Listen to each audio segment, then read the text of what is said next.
So the MBI, the minimum business increment, helps us to focus on what the next smallest thing we can do that provides value to a customer.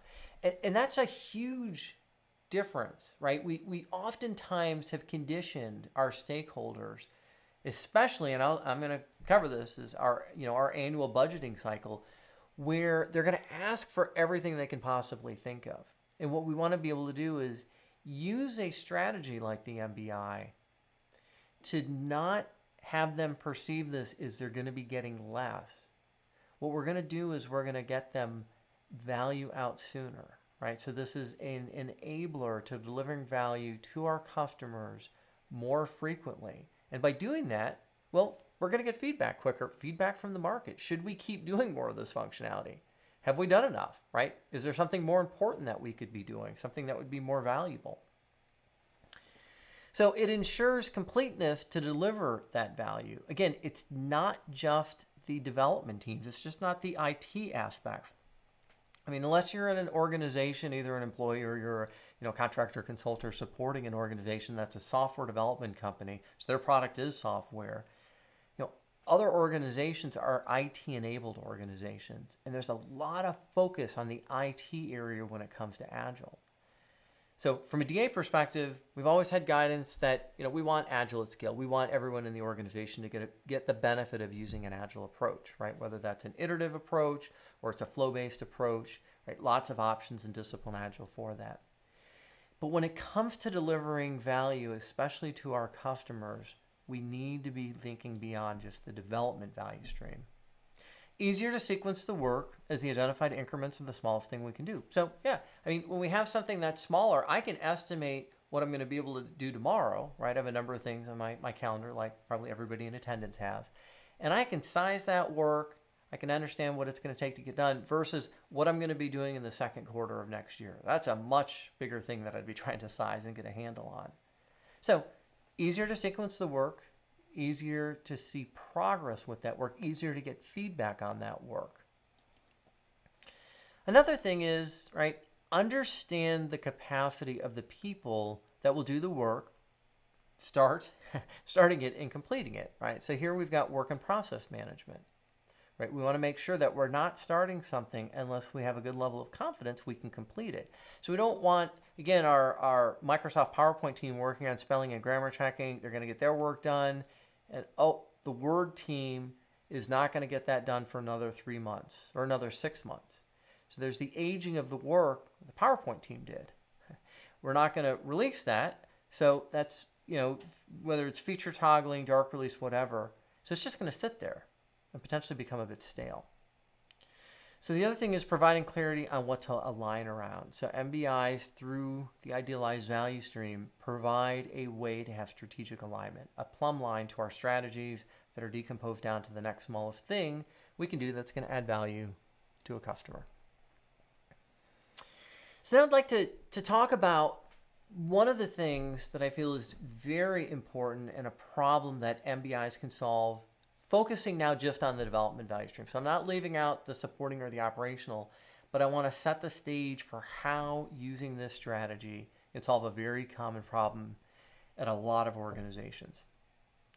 So I'm going to start off with a value stream that includes a number of products. So we have a direct-to-consumer sales portal, we've got a marketing platform, we have inventory management, product fulfillment, and a innovation platform.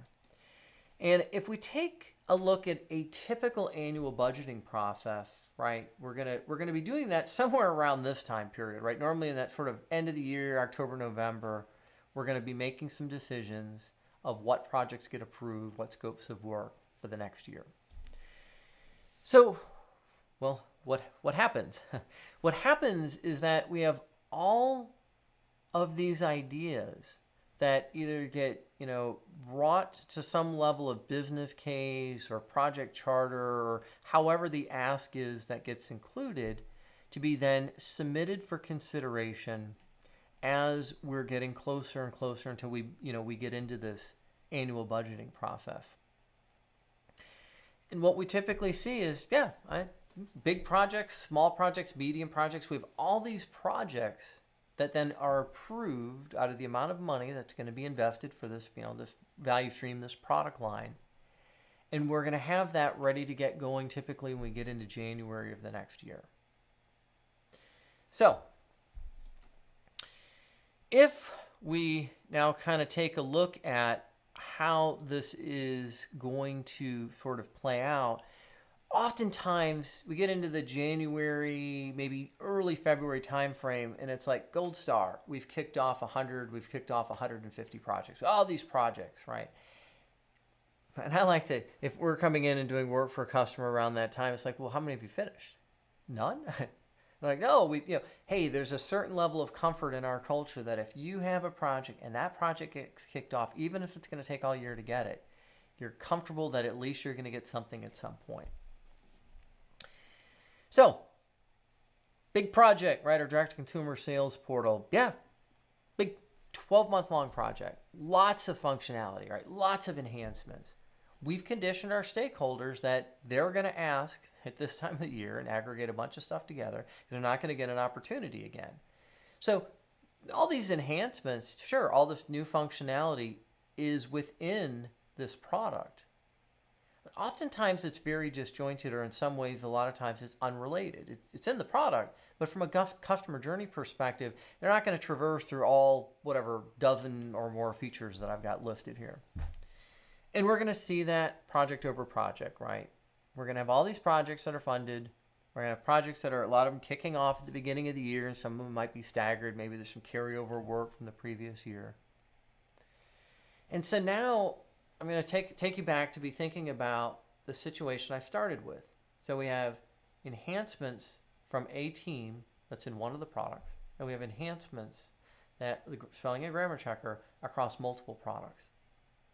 So here's one of the techniques that I've used many times. I like to take a look at some of the projects that have been done in a value stream and say, look, what are some of the things that were required for a customer to actually get value? So if we have some enhancements to the way the customer is going to interact with our sales portal, and we have to make a change in our inventory management system, our fulfillment system, right? How we're injecting content that's coming maybe from a marketing platform.